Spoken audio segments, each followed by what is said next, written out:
What if everything you were taught about how to raise a boy is outdated? Last week, we heard how mentorship, discipline, and structure shape boys on the ice and in life. But here's the question. Does that playbook still work today? Or has the game changed completely? This season is about truth.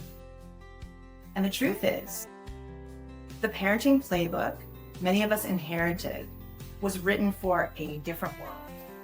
And if you're raising a son, mentoring a young man, or simply reflecting on how you were raised, this episode is for you. Welcome to What the F Midlife, the space where we unravel inherited scripts and ask what really works now. Today, we're diving into modern masculinity, emotional intelligence in boys, and why raising sons today requires us to let go of patterns we inherited, especially the ones that told boys to be tough, quiet, and emotionally contained. Hi, Marv. Hi. So excited for this episode. Me too. This is the second episode of a 4-part series we're doing dedicated to this quiet crisis we're seeing in boys. Okay. And so I wanted to do this for us from sort of a mom perspective, since we both have sons and Yeah. they're at different ages, but they're still, I would consider, young men. Yes. Mine is very much mini adulting. Yours is in the adulting world. He's in it. He's in it, in the thick of it. Yeah. So I think it's a really important conversation to have because the landscape is very different. It is. We are not parenting boys in the 90s anymore. No. And when you brought up the subject, I was blank. When you said to me, let's do a segment on this, I thought, I have zero information to give because you said exactly correctly. We inherited how to raise boys. But that means, were we really listening? I don't think I was really listening, or it's just kind of like this, the backdrop of like, you have a son, boys don't cry, boys are tough, end of story. But I was counting on my husband to do that part. I really wasn't prepared or preparing because I thought it wasn't my role. Right. And I just really had zero clue that I had to have like a hand in raising a strong man. I honestly thought, I'll take care of the girl.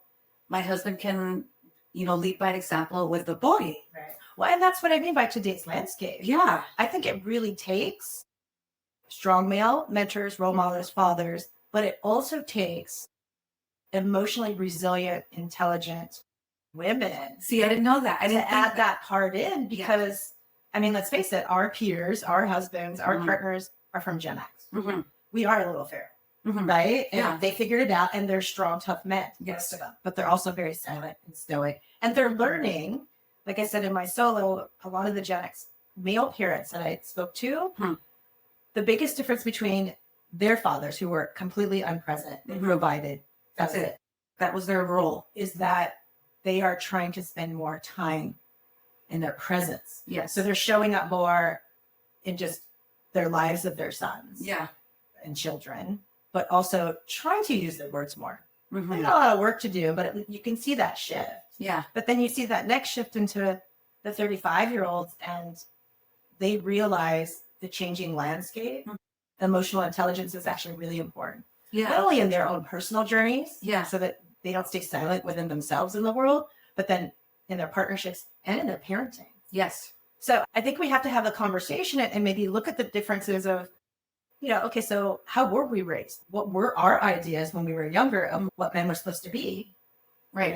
And then look at what needs to change. And even from our side as women Mm-hmm. and partners and as mothers right now, for this generation, this younger generation, I think that they're a bit lost because we haven't redefined what masculinity is. And so they're getting these, toxic masculinity over here. Mhm. Oh, you have to be so emotionally in touch here, but there's no tools, there's no roadmap. Right. And I think that's where we step in and we can make a big difference. And here's the issue for me. I don't even have those tools. You have some of them now. Some. But again, when you brought this subject up, I thought I have zero to say about this.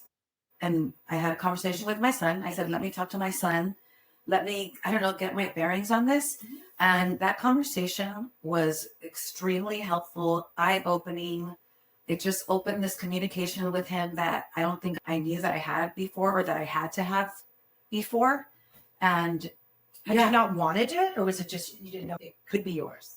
I didn't know it could be mine. I thought, because again, our kids are in different places. My son is 24. He's a father, a young father. And I just thought that window had closed for me because he's no longer in my home. He lives on his own. He has his own family. And I just thought, I've done everything I'm supposed to do. Now he's out in the world living his life. But what I found out in this conversation with my son is that my job is never done.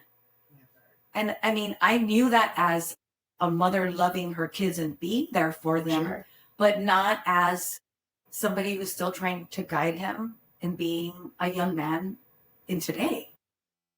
And now I'm more aware that he needs me more than ever. Especially as he's developing the landscape for what his family is going to look like. And because you and Buddy are a lot alike. You guys have very... He's my mirror, I'm his mirror. We're very similar people. And so you got a few years on him. So being able to, whether it's through your own reflections of your own journey, he'll be able to pick that up even though he's a boy. Yeah. Because you guys are very similar in your emotional landscape and temperament. Yeah. I think it is more important now and ever because his son's very small. Yes. And when he looks at his partnership and the way his family is evolving, he can step in and make shifts early. Yes. Versus this is just the way it is. Right. Because that's how we were parented. That's just the way it is. Right. Right. And no shifting. He did say that, you know, he said something to the effect of, I'm grateful for Dad, my husband, for being a strong male role model.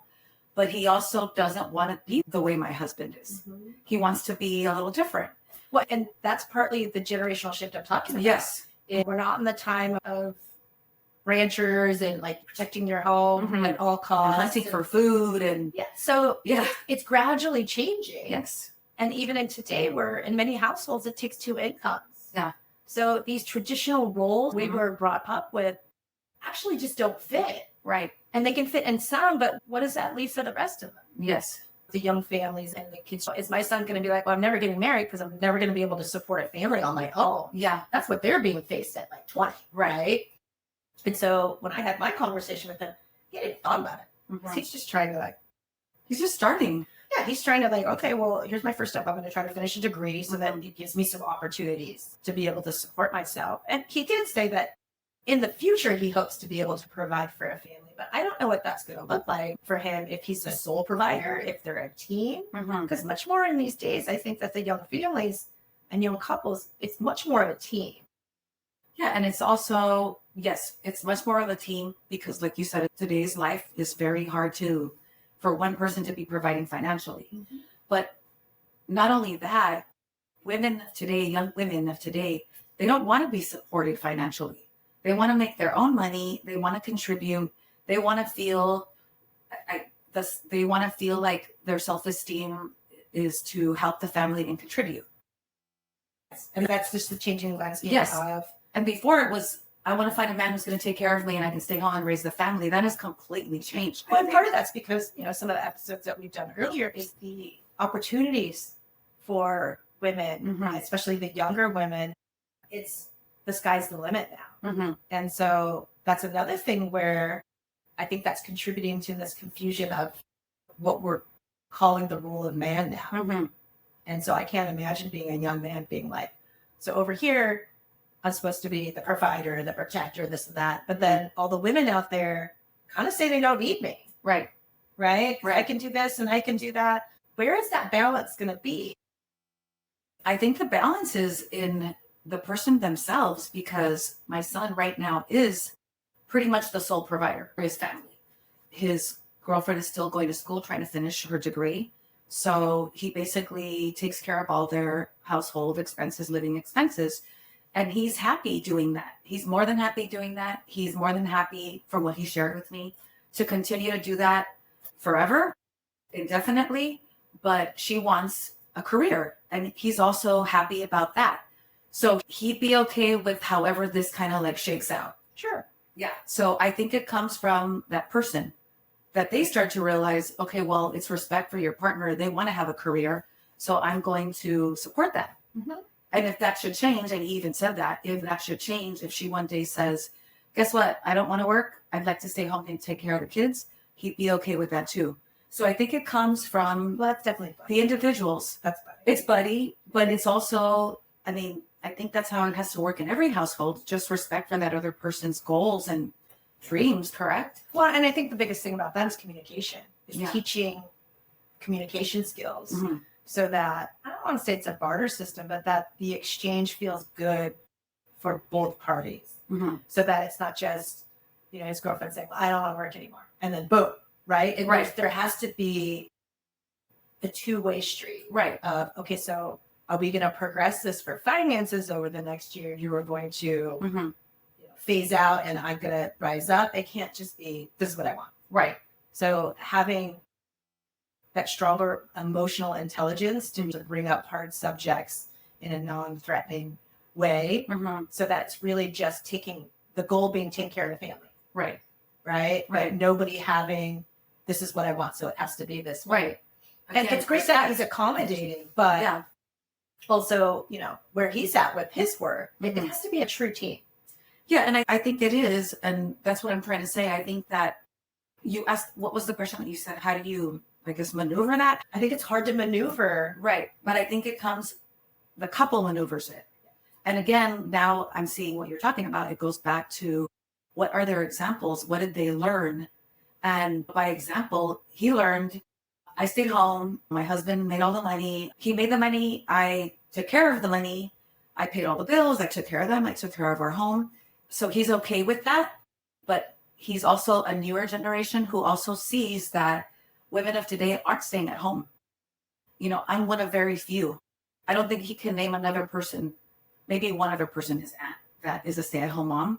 But I think if he looks at his friends' parents, they're both working. So I think he sees, yes, there's room for both of these scenarios. Right. It's not just one. It's not just because that's what he saw. He's seeing how the world has changed. And if we don't have these conversations with Mhm. our sons about this ever changing and that it's okay, Yeah. I don't know if it's like giving them permission, but it's okay that yours doesn't look like ours. Right. Or that what's going to fit for you, even with the changing times, it's almost not possible. And not to go into despair that it's not possible. Like you said, it's a family unit, Mhm. then it also needs to be a partnership decision on how you navigate Yes. that. That's it exactly. A partnership. The young men that don't have current partner are Mhm. trying to navigate that they would like a partner. Their end game is to have a family. Right. It can be really confusing. I can't even imagine. Yeah. I can't even imagine. I mean, I think back when I was young and I was trying to figure it out. I had no idea what my life was going to look like. And yet I had all these inherited ideas. So I thought that's what I wanted, but I wasn't sure how it would look or if it would work. Now looking at them, that they have very unclear definitions of how it's going to look and they're not even in it. I can't imagine how confusing, scary, daunting. What Yeah. I'm finding in the research and when I'm interviewing males and so forth is, if you look at social media, if you look at sort of this cultural trend, they're just stepping out. Mhm. They're not even stepping in. So, oh, I'm never going to make money. Oh, this person's already making this. They drive this nice car. All the reels and the fake things they see on social media, it's not real. Mhm. But for young men who haven't really gotten started or trying to start, Mhm. it makes it feel impossible. So you're seeing a lot of them retreat. Yeah. I mean, the younger kids, because of, I think it's cell phones, they don't date as much. They're not hanging out as much. So Mhm. therefore, yeah, it's great. They're not drinking, maybe having sex, but they're not having connections. Right. And they're not learning how to interact with girls or different age groups Mhm. or how to resolve conflict with their words. Mhm. They're just in their rooms playing video games or they're just not going out. Right. And I think that's dangerous for just evolution of society because we've proven, especially through COVID, people need human connection, Yeah. real connection. Yeah. Are there enough spaces in communities? Are they just not going to them? That I'm not sure of. Again, my son is already out of the house. He's already in a relationship. He's a parent. That would be another subject or question for me to ask. Well, looking at the statistics, Yeah. I would say the 18 to 25-year-old men, 18 to 25-year-olds in general. And that's both of our sons, correct? Yes. 18 to 25-year-old group is the highest suicide rate group. That's terrible. And suicide is the second leading cause of death here in America.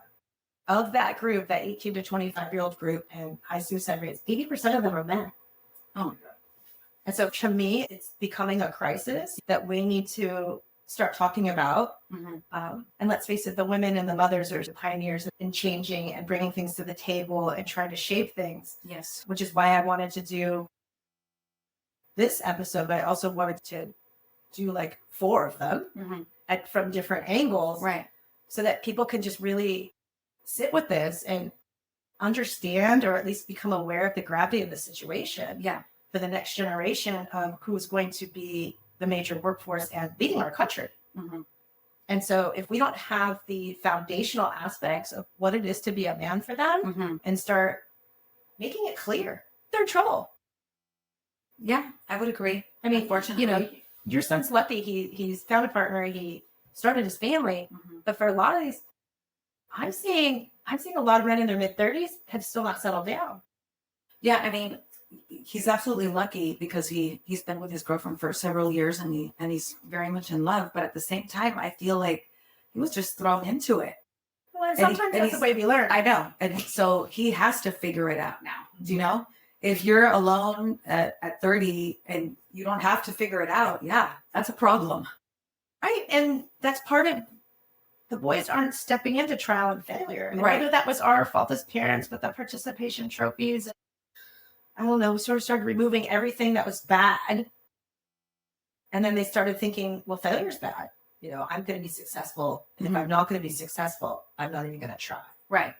You know, and that's just wrong. We Right. trial and error. It's trying, doing. Not really about the outcome, but for the experience, for the what did I learn, so that I have the building blocks to then when other opportunities come that might be at higher stake. Yeah.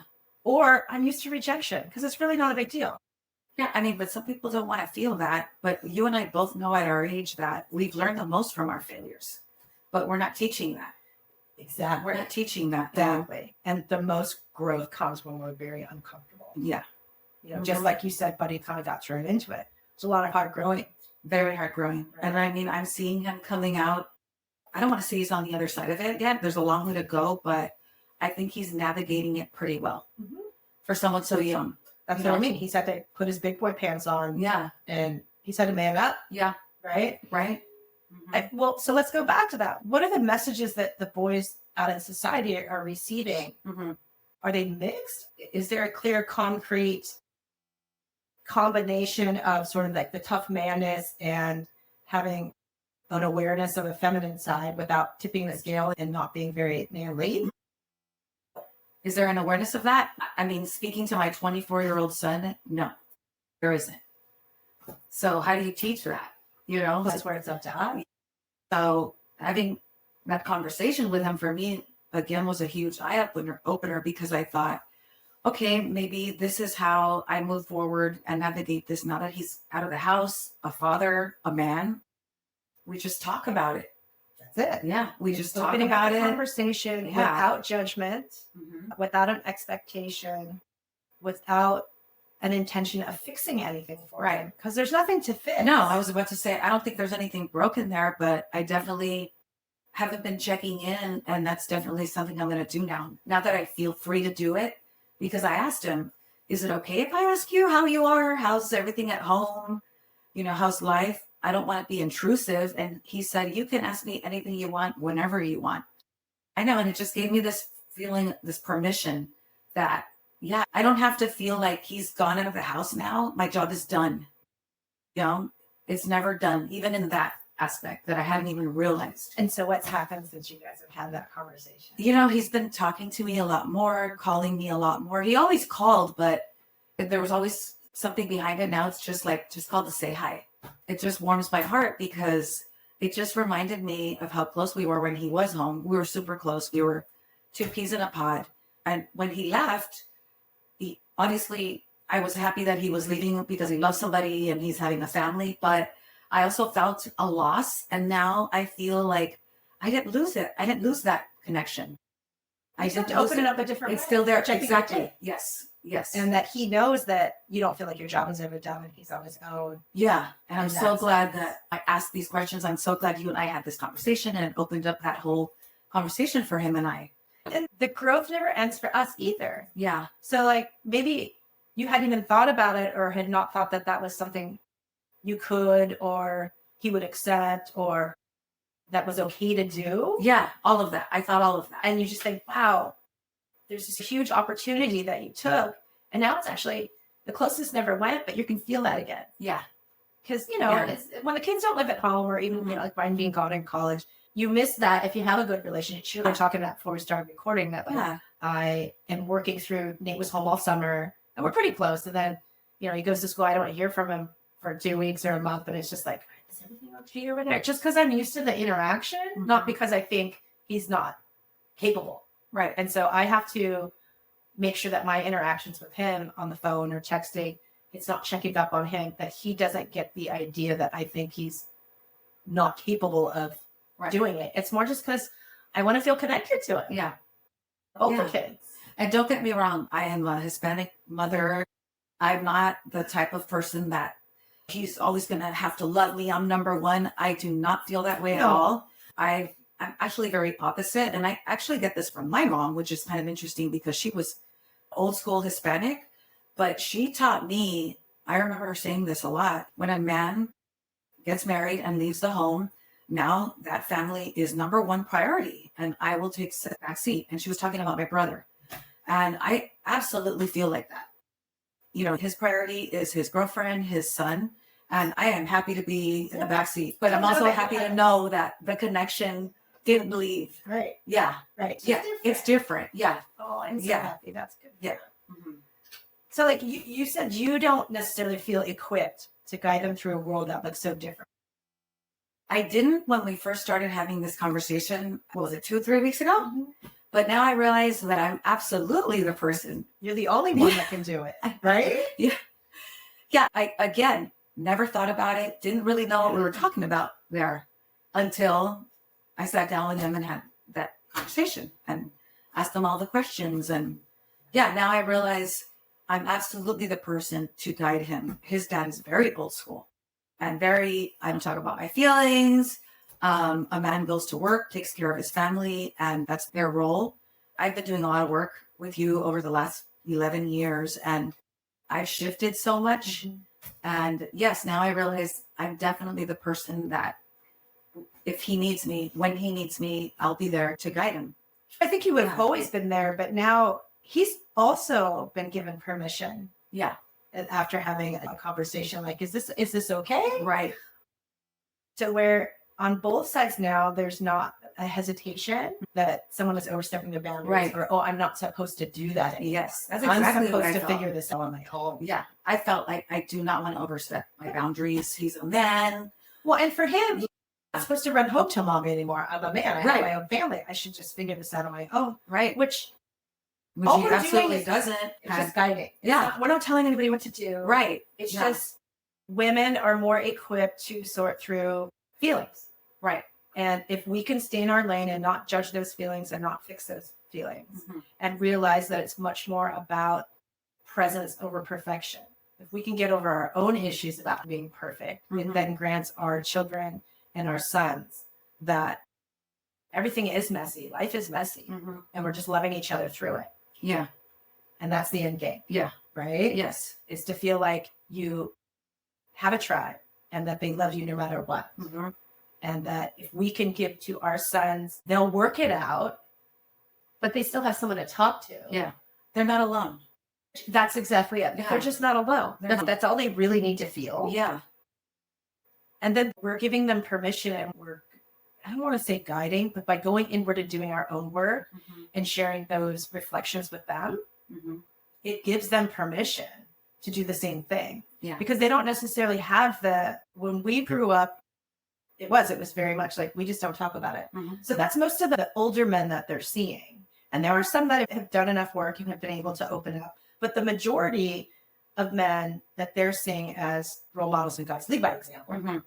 right? They could have respect, integrity, but the missing piece for that hasn't fully evolved for that generation, just because the way they were parented, right, is that emotional intelligence, resilience. And that's where we have to come in to help fill that missing link for the boys, young men today, because they need it. They need it. They need it to navigate through life. Yeah, I agree.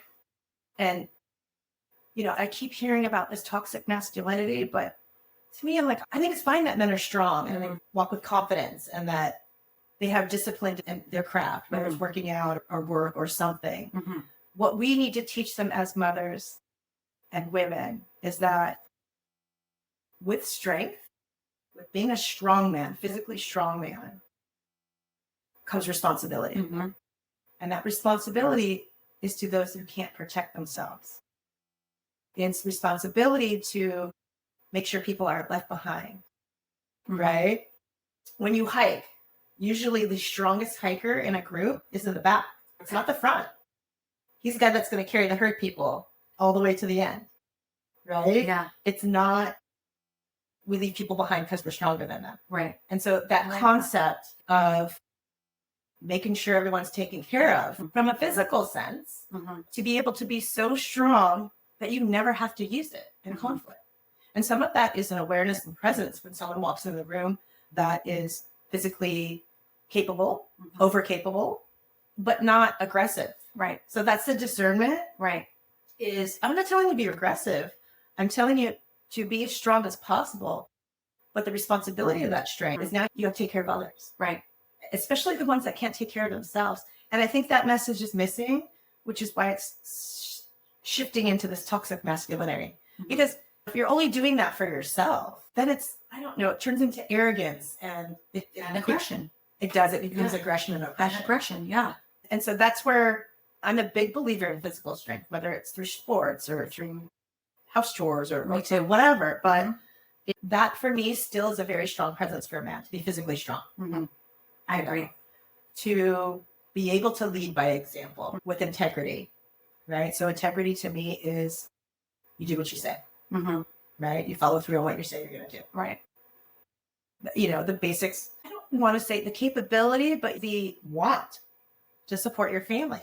Like whether for Buddy, whether it turns out that way or not, that he's fine either way, but he's got the want. He's not like, fine, she'll have a career and I'll just hang out and do nothing. No. Right? So having that want, I think is still very important in not only developing self-esteem and self-respect, respect from your community as well. Those are big things still. But the vulnerability aspect, we need to normalize that. That's okay. Yeah. And it doesn't mean that you go out and you tell everybody your business. That's not the kind of vulnerability I'm talking about. It's the vulnerability to say, I'm not okay in this moment, but I will be. And to either ask for help, ask for someone to bounce off to gain clarity like we do. I would like to normalize that for the younger generation. The young women are doing a really good job of it. Yeah, too good of a job sometimes. That's why I think the men are just scared. Yeah. If we can give them some tools or relationship openings that they practice and then can feel more comfortable doing that, we can bring them up to the level, not completely, but still at least have some emotional intelligence. Right. And then they can work with their partners, their chosen partners. And women won't feel like they're raising little boys. So that's where we as mommies come in. We need to man them up a little bit. Yeah. In the emotional intelligence. Right. Emotional resilience. Right. You know how little kids fall and then they look back at their moms to see if they should cry? Yeah. We have to stop watching them fall. Yeah. And you know what? They won't cry. They'll get up, they'll dust themselves off and go. If we're watching or we run over and pick them up, there's going to be some ice cream and some snuggles. And so we tend to overprotect. Yeah. And then you're okay. I do that with my grandsons. Yeah. Let me make it okay. We want to make it okay. And so it's okay to fall. It's okay. Failure isn't failing. Like it's okay to try and it not be something that you like. Right. We need to normalize it being more like it's about the trying. And you know what? Face to face, ask 50 girls out. You might get 49 rejections or you might get all 50. But then after that, you realize you're okay, right? Like, right. Wasn't that bad. Right. So normalizing that, it's practice. And then you'll probably get really good at being funny or asking girls out, like, very charming, but you got to practice. The younger men, the borderline boys, young men going in, they're afraid to fail. I don't know what we did as parents to instill that. Somebody instilled it in us. Our parents instilled it in us. I don't know if our parents instilled anything in us from a conscious. I absolutely think my mom instilled that fear of failure in me for sure. Because she just really quickly, she had a job that she worked at my entire life. Mm-hmm. And it was a dead-end job. She barely made enough to support us. She did, but, we had very little. We had what we needed and nothing more. And when I started to get older and I started working, I would get a job and then get a better job and get a better job. And when I had my first child, I was going to leave a job that I had been at for quite some time for a new job. Mm-hmm. And she tried to talk me out of it. Really? Yes, because she said, don't do that. Like, this is a sure thing.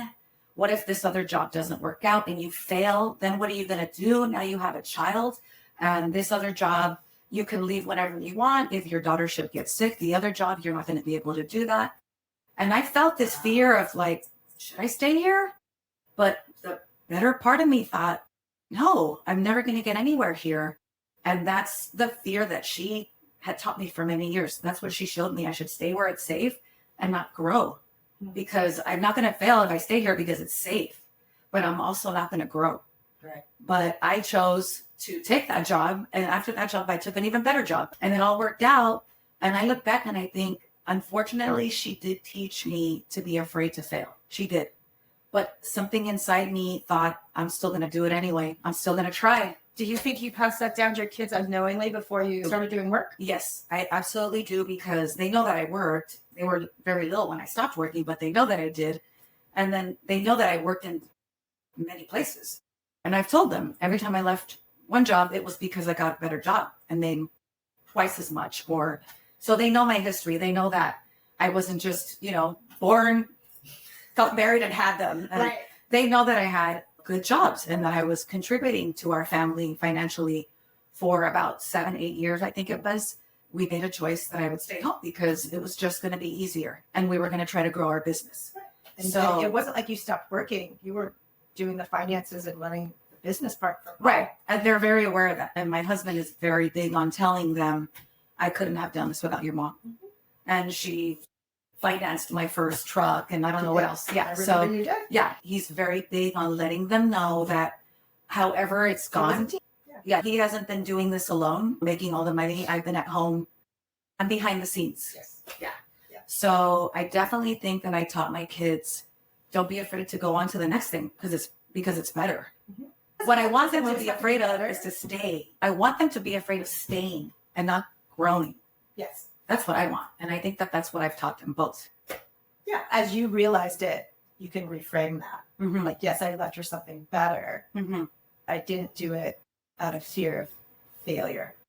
No, I didn't. Right. The fear was in staying for me mm-hmm. because I saw what it did to my poor mom. Right. She so never you had progressed. that vantage point. You had that perspective. Yeah. But yes, she was teaching you this, but didn't really get her anywhere. It didn't. Right. Yeah. She stayed in survival mode. Yes. And God bless her. And we never went hungry. We always had a roof over our heads. Exactly. But I saw the struggle and it wasn't a good one. And I didn't want to do that. And I don't want my kids to ever do that. And I could see that they're not doing that. No. Yeah. I'm big on calculated risk. I veered off the sort of traditional job path very early. Mm-hmm. I think that it wasn't because I had this vision. It was just a tad bit of arrogance. I can do this better. So when I started my business, it was like, okay, I'd saved up this much money. I was 27. So it was like, I was single. I was working really long hours. And I thought, if that doesn't work, here's my plan B. I'm going to move to Australia where I have cousins. I'll do massage under the table. Mm-hmm. And I'll learn how to surf. And people look at me like that. I said, I didn't have bills, a family, a home. So that calculated risk for me was like, all right. And it worked out. Right. But, I look at the downside and I say, well, okay. And so I feel like I've always shown the kids, like, no, you change your work to match what you need it to be for your life now. Mm-hmm. And I know they don't fully grasp that concept because they're not out in the working world. Mm-hmm. But I know that my daughter, she's got 2 more years left. She's getting like a 5-year bachelor's and minor.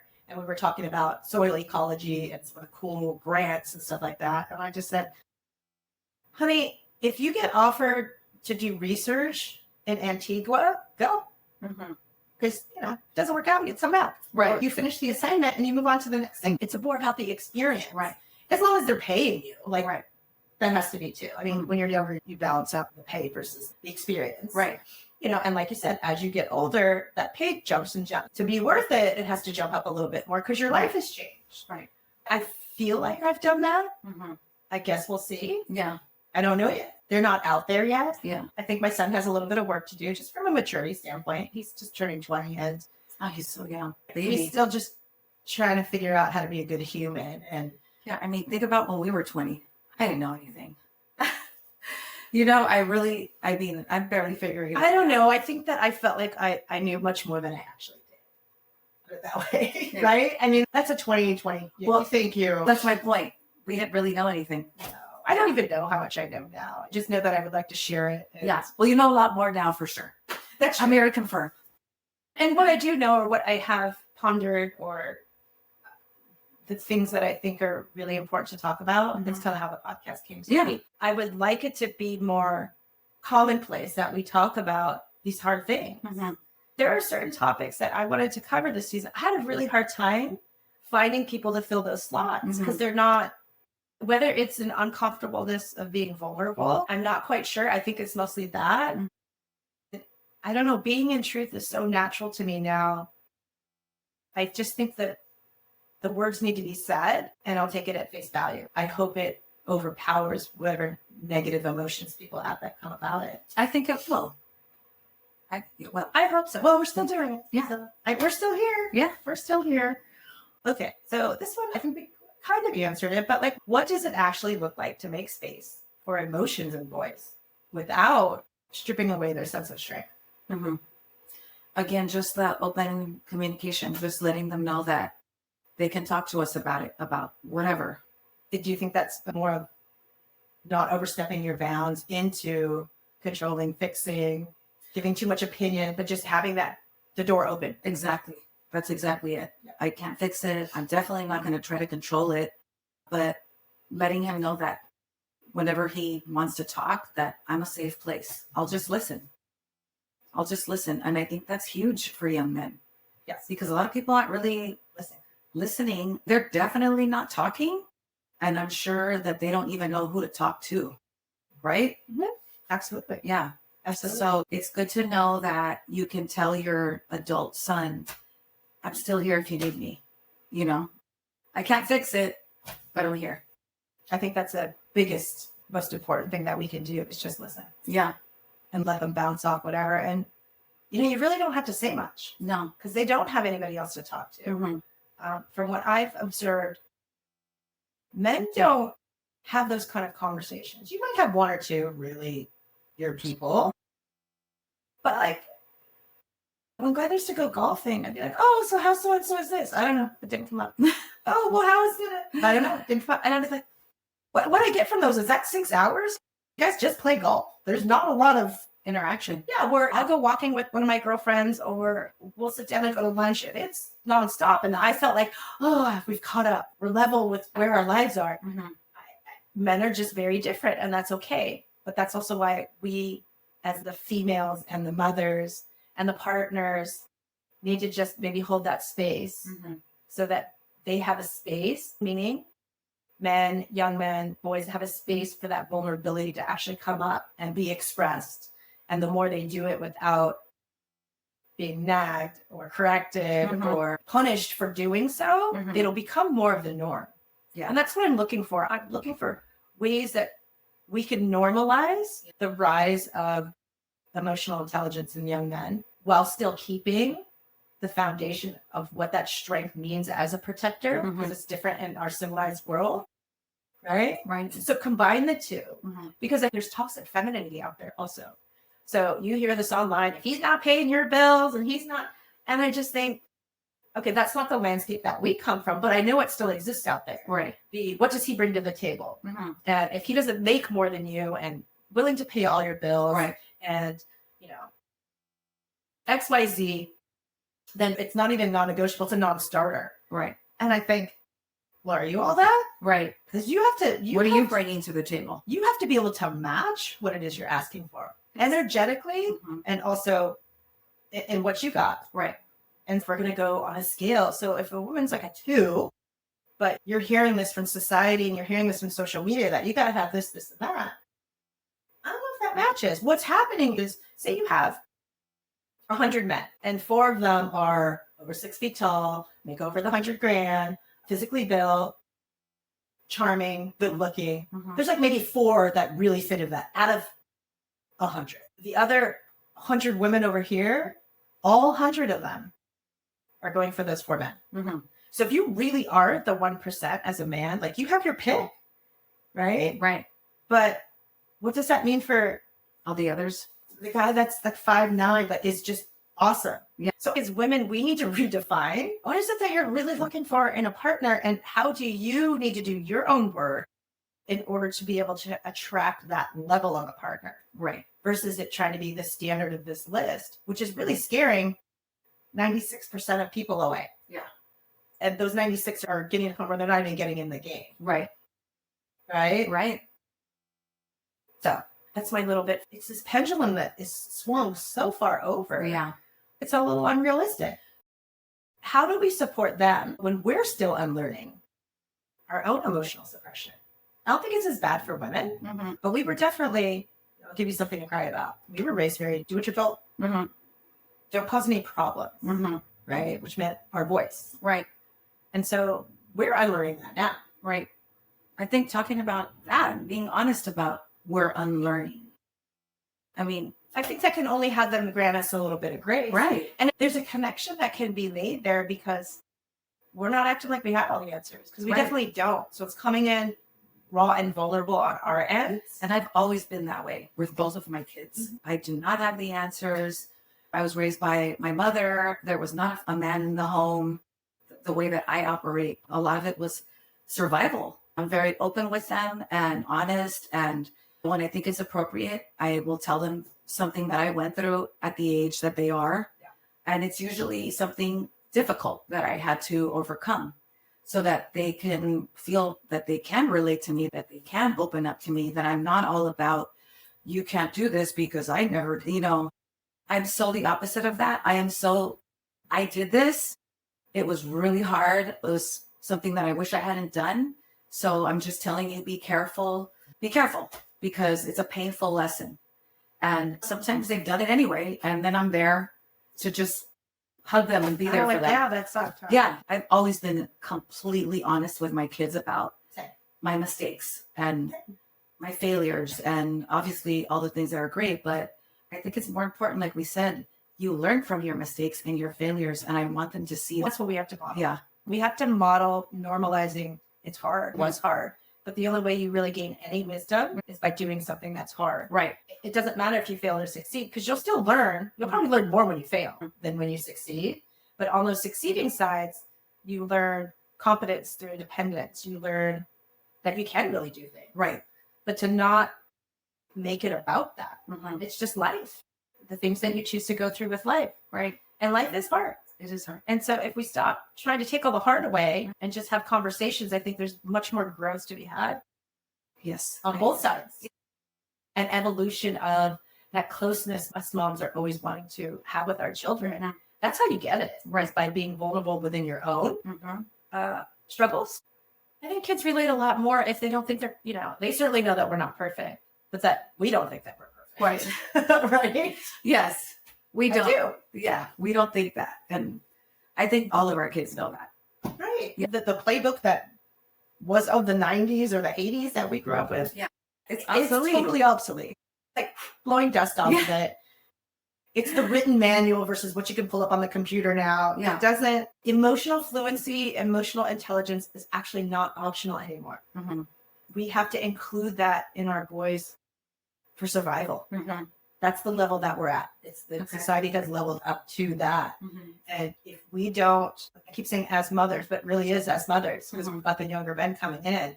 We don't carry it for them, but we have to start instilling it. Yeah. And we have to that's the main tool, I think, is the talking to them and the open communication and us being vulnerable with our stuff appropriately, right?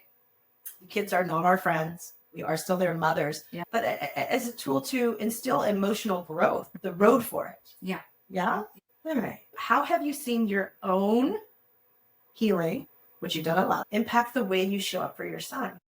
Just, again, I just go back to, I don't know if I could have sat there and had a conversation with him about how he's feeling if I didn't realize how much I've healed from talking about how I just all the talking that we do, all the work that we do, it's all just getting it out. It's just getting it out. It's not even that in that moment or in that conversation, we solved this big mystery about life for ourselves. It's just feeling free and open enough to be able to talk about your feelings.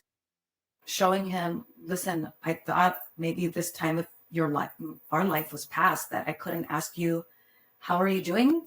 But I'm asking anyway, how are you doing? And then finding out that it was probably the best thing I ever did to ask.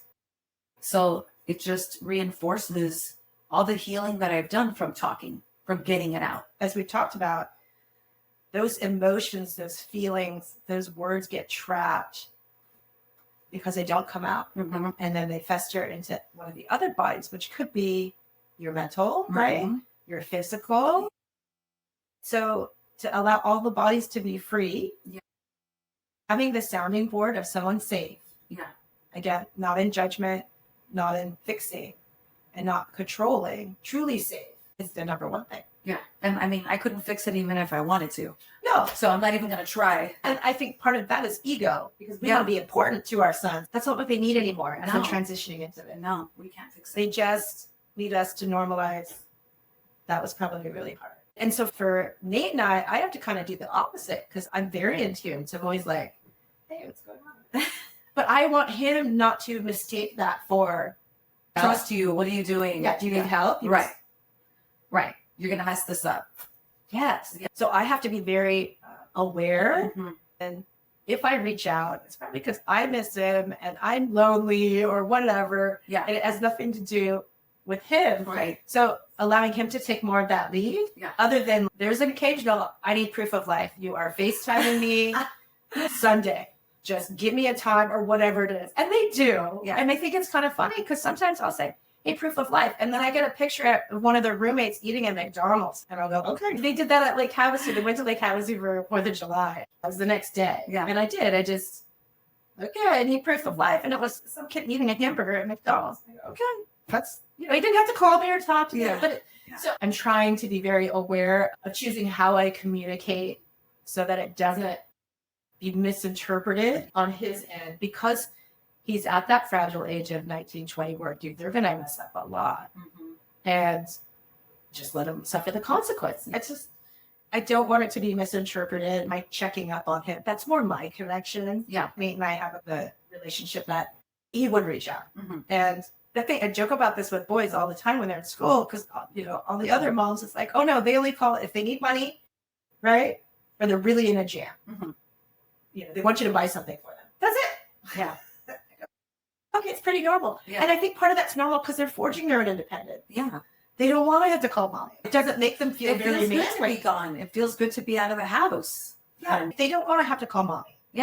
Right? So it doesn't mean that we're unimportant or they don't love us anymore. It's just allowing that space for that shift into, I would say, true manhood. But also knowing they're going to mess up a lot. And have whatever your natural consequences are, to let them feel that so that they don't have to keep going through it. Because if we rescue, if you pay that late fee, you know what? It's going to be late the next month because he had no consequence. This is good for you. Where is the tension between what feels safe to you as a parent and what's really truly needed for them? Well, I think I just answered that on my end. I think you just did. The proof of life thing. That's the tension of they by no means have the skill or money to be on their own, right? But at the same time, you have to let them go. But you also want to make sure they're safe. I'm still figuring that out because, again, I'm just very aware of why am I checking on him? And then to make sure I somehow communicate. Yeah. It's not because I didn't think he's doing something. It used to be like, dude, are you going to school? Now it's more, I haven't heard from you. Right. And that's okay. I mean, don't beat yourself up about that. It's I new. can't be needy either. I don't think that's needy. I think that's, you want to make sure he's okay. He's safe. And then once you get that, you just go on with your day, your life, your week, whatever. I think you're okay. Am I doing okay? I think you're doing great. I think you're beating yourself up a little bit, but I think. Oh, we all do. No. Because we're so afraid that we're going to mess them up unrepairably somehow. I think I think that would show by now. I think we're. Oh, there's still plenty of time for him to mess up. But yeah, it'll be, at that point, it'll be fixed. Yeah. And I am just the space holder. Mhm. And I send you back in the world. Yeah. Do you have anything else on your list? My son is in a different place. I thought it was good to have this Yeah. conversation because in many parts of our lives, we're not in the same place. Right. But the theme, the Yeah. general tenor, the what to do about it Yeah. is the same regardless. Yeah. So I guess I don't have those worries of the proof of life thing. Yeah, that's true. I mean, once in a while, I'm not gonna lie, if he hasn't called me in a week, which is very rare because I take care of the baby. Yeah, I'll check their location. Not just him, my daughter. Yeah. Like, let me see, are they home? If it's late, I haven't heard from them in a few days or more, really. And I just check, okay, everybody's home. I'm going to bed. So it's a little different for me. Yeah. But we still do I'll that. always have that worry. Are they safe? Are they okay? But it's not as much because they're home with their partners.